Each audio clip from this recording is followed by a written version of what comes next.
tema puede resultar extraño, pero trata sobre la imaginería moderna del mito ovni, extraterrestres, etc. Un mito evidentemente occidental y que tiene que ver con la modernidad occidental y la experiencia visionaria transpersonal. Bueno, muchos habrán conocido las famosas pinturas de Pablo Amaringo, que conocimos gracias a los Maquena y a nuestro amigo, el doctor Luis Eduardo Luna, que fue también un poco nuestro mentor. Y ustedes se podrán preguntar por qué traer a colación naves y seres alienígenas, si con el ayahuasca, el DMT puro, digamos, también se da con mucha mayor profusión, imaginerías de jaguares, de serpientes, de anacondas, dioses o templos, por ejemplo, que fue el arquetipo que más llamó la atención a nuestro amigo Benny Shannon, psicólogo cognitivo de la Universidad de Jerusalén, ¿no? Bueno, yo tomé café, he charlado mucho con Benny.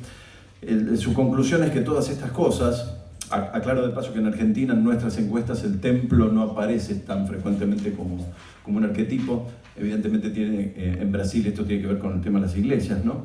De cualquier manera, él dice que se deben pura y exclusivamente a la capacidad de la creatividad humana, ¿no? Y para el profesor Michael Winkelmann, que es un colega estadounidense, profesor de la Universidad Estatal de Arizona, con quien voy a tener la suerte de compartir en noviembre en Buenos Aires un panel, estas imágenes, esta imaginería se pueden reducir a dispositivos de psicología evolutiva, como la detección de agencia, el razonamiento de intencionalidad, los procesos neuroquímicos, etc.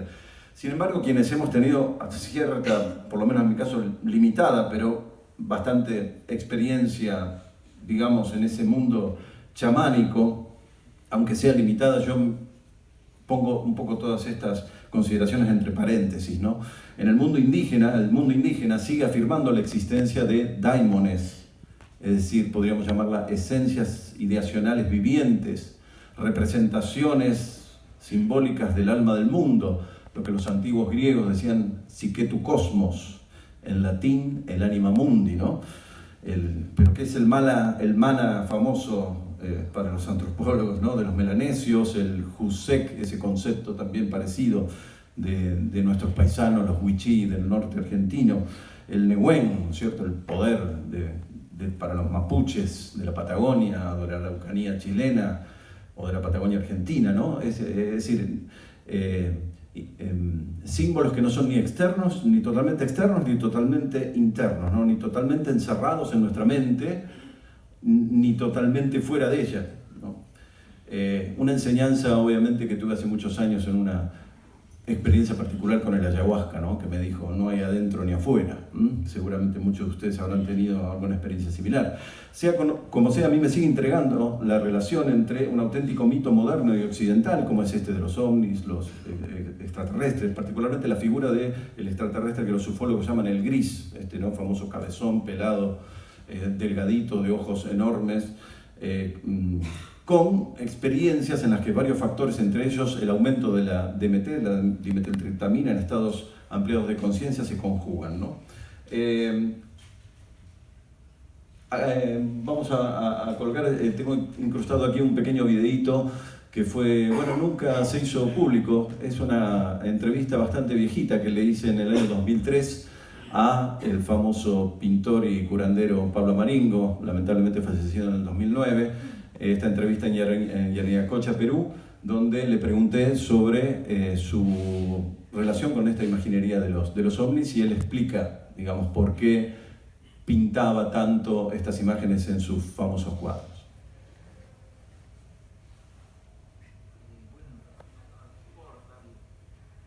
Bueno, sí, o sea, las naves espaciales que yo pinto es porque cuando era yo joven, muy jovencito, cuando tenía 14 años, nosotros habíamos visto entre muchos acá en Pucallpa una nave espacial muy grande y con otros pequeños que le seguían. Entonces, como eso ha sido como a las 10 de la noche, pero ese tiempo por acá era todo selva, no había casas, no había calles, y Pucallpa estaba muy alejado todavía de acá, el centro.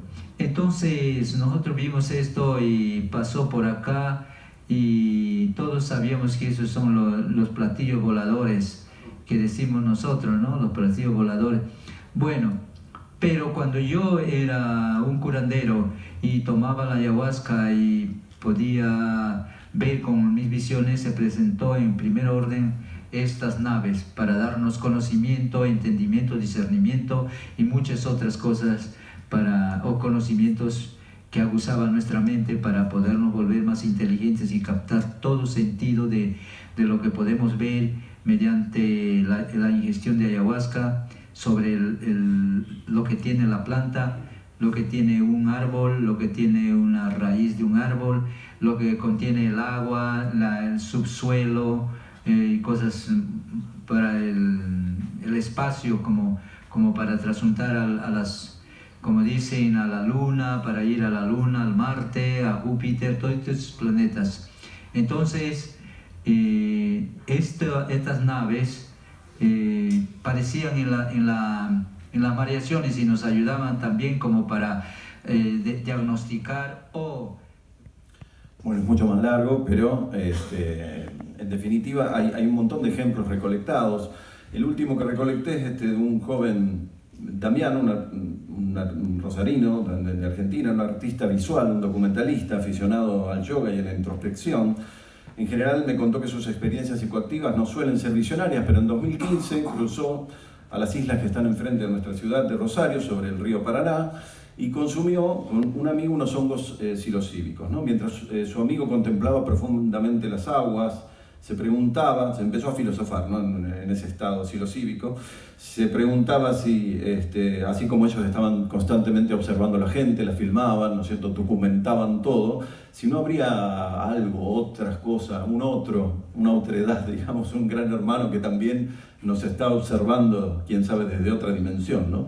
Pero la respuesta no le llegó a este chico, sino le llegó al propio Damián, que estaba echado en aquel ambiente selvático. Le apareció la figura de un alien verde, amarillento, fluo, brillante, que tocó su abdomen y tal vez hizo algo con este gesto, ¿no? En la segunda oportunidad, donde tuvo también, este es un cuadro, ¿no? Tiene cierto talento para la pintura, como Maringo, y Damián pasó, digamos, su experiencia de esta manera artística, ¿no? Aquí lo vemos sosteniendo su obra, ¿no? En la segunda oportunidad, luego de varias tomas de ayahuasca en Tarapoto, en Perú, dentro de una maloca con guía, con artistas, había músicos también, aparecen estos seres también, ahora sí muy típicos de la ufología, ¿no? Sin brillo, sino con color grisáceo, delgadísimos, con los mismos ojos negros enormes que entraban, paseaban por dentro de la maloca. También volvieron a tocar su cuerpo, no sabe qué es lo que hicieron con eso, tal vez algo psicoespiritual, y desaparecieron, ¿no? Uno podría decir, bueno, Damián por su edad, un muchacho joven en la década de los 90, esta imaginería estaba muy presente en la ciencia ficción, en las películas, es la época, digamos, de Communion, los expedientes secretos X, estas cosas, ¿no? Pero de cualquier manera, bueno, ahí le pedí una ilustración específica sobre su caso antes de viajar para aquí, ¿no? Ese es el dibujo que me hizo de los seres que pudo ver. Don Héctor Sarmiento, que es un gran amigo, es un chamán de la etnia Chorote del noroeste argentino, que trabaja con el mundo de los sueños, ¿no es cierto? Sorpresivamente, él sin saber, nunca supo de mi interés en este tema, quizás de ciencia ficción o espacial. Me dice, te voy a contar de dónde vienen los poderes de mi linaje. Es algo que no se lo conté nunca a nadie. Y me cuenta un sueño que tuvo de muy joven. Calculo yo que ese sueño tiene que haber sido en la década del 60, o sea, por eso estamos hablando de otra época donde este gris no estaba tan presente como figura arquetípica, digamos, occidental.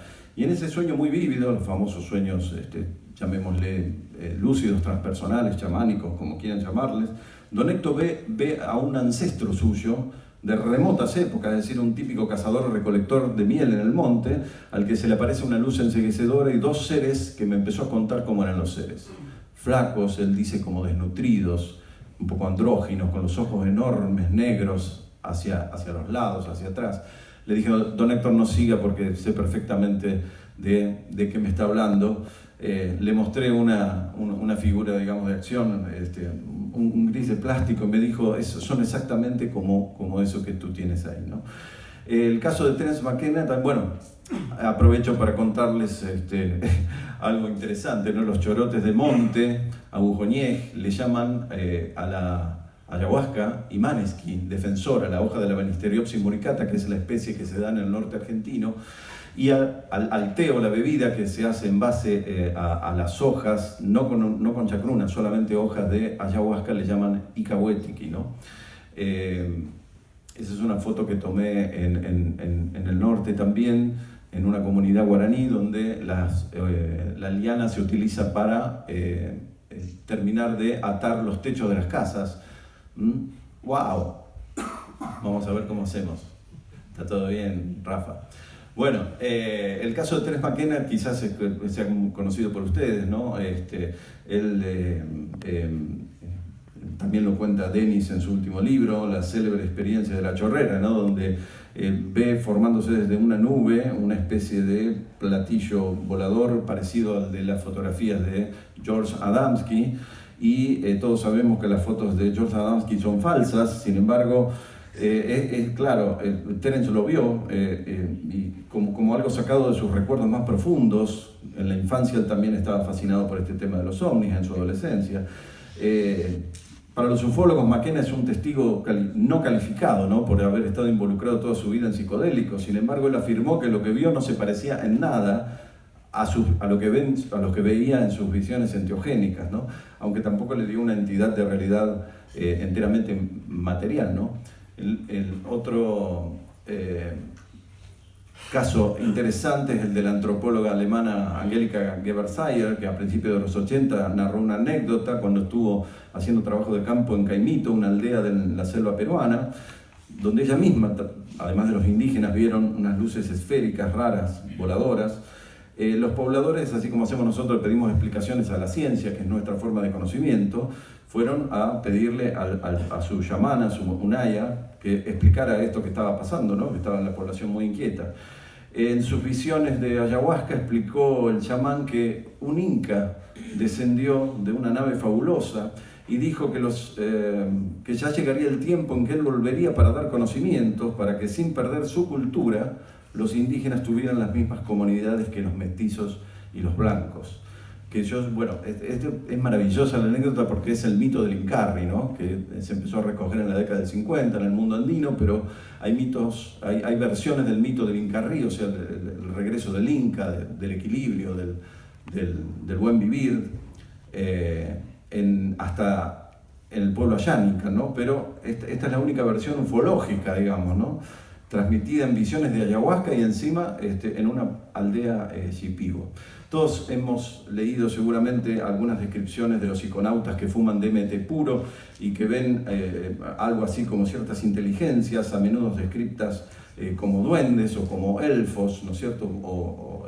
La figura del gris también se parece muchísimo a la mantis religiosa, es como una mantis antropomorfizada. Y evidentemente la mantis es una representación arquetípica de la misma ayahuasca, ¿no? Bien, en la década del 80 se sabe que la DMT tiene una importante participación también en los procesos de psicosis y de esquizofrenia, ¿no? En la década del 80 el doctor Arturo Philip hizo una experiencia inédita de confluencia y de ecología de saberes entre la medicina occidental y la sabiduría tradicional mapuche, incorporando en un hospital neuropsiquiátrico en la Patagonia, Argentina, a una machi, a una chamana mapuche, ¿no? 2 pacientes por lo menos tenían visiones de seres, digamos, pelados, que decían que venían del espacio, etcétera, ¿no? Con escenas de posesión y demás. Mientras el doctor Philip, que está ahí en la fotografía, que falleció en Francia, interpretaba estas cosas como una construcción imaginaria o un mito de características fabulatorias delirantes, la machi, la chamana mapuche, decía que en realidad se trataba de un calcu, un espíritu dañino de su cosmovisión, y decía que esos enanos pelados son la forma más común en que se muestra el calcu. En el año 2000, en una sesión de ayahuasca patrocinada por la Fundación Mesa Verde, una chica llamada Adriana tuvo una sesión en que todas las visiones que tuvo no se diferencian en absoluto de los relatos o las narraciones que podemos encontrar de abducciones, ¿no es cierto?, los famosos raptos, entre comillas, por seres extraterrestres, con exactamente todos los pasos, podrían ser también los pasos míticos del viaje del héroe de Joseph Campbell, ¿no? Pero no importa, son todos exactamente los mismos pasos y no se trata de una abducción, sino de una ingesta de ayahuasca. Todo esto lo pueden seguramente y profundizar más en el libro que tengo aquí en la mesa, Los espíritus del aire, ovnis, visiones y antropología transpersonal. Es evidente que este gris es una especie, estoy convencido de que para el occidente dualista, determinista, para esta modernidad, colonialidad, más heteropatriarcado, digamos, que es nuestra sociedad, el mito de los ovnis, que surgió allá lejos, en 1947, en la era espacial, pero también era la era de crisis emocional, la era de crisis colectiva, donde estuvimos a punto de destruir el planeta, ¿no es cierto?, durante la Guerra Fría. Funcionó, creo yo, este mito de algún modo como una experiencia enteogénica a nivel social, a nivel colectivo, para el occidente desacralizado. Y creo que estos bichos, estos seres, son, por supuesto, la síntesis entre muerte y renacimiento, ¿no es cierto?, esa cabeza grande, pelada, esos brazos y cuerpitos delgaditos, débiles, esos ojos enormes que también son los ojos de la sabiduría y los ojos que reflejan al propio testigo o a los propios psiconautas, ¿no?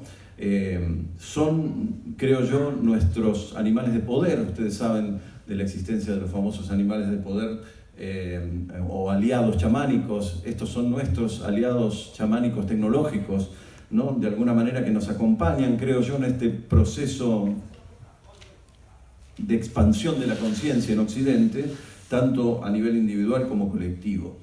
Tal vez anunciando lo que el filósofo argentino y mexicano Enrique Dussel llama la transmodernidad, o sea, el paso hacia otra cosa diferente a esto que es el capitalismo más heteropatriarcado, más colonialidad, ¿no? Soy un poco escéptico, creo que sí, que hay una transformación y que hay un proceso en la sociedad civil, si no, no tendríamos este tipo de congresos, ¿no?, de expansión de la conciencia, pero al mismo tiempo votamos a Trump, a Macri y, querido Rafael, en el país con mayor biodiversidad del planeta, a Bolsonaro, ¿no? Entonces, pero la transmodernidad, sí. Por eso se va el tiempo todo. Sí, claro. Creo que digamos, el mensaje está. Pienso que este mensaje que nos transmite ese anima mundi o ese inconsciente colectivo, la racionalización que hizo Jung del alma del mundo, nos está transmitiendo a nosotros como occidentales. De cualquier manera, es una expresión de deseo, la llegada de la transmodernidad, del sumas causai, dicen en el mundo andino, ¿no?, el buen vivir. Mientras tanto, tendremos que seguir inmersos en esto. Bueno, muchísimas gracias por la paciencia.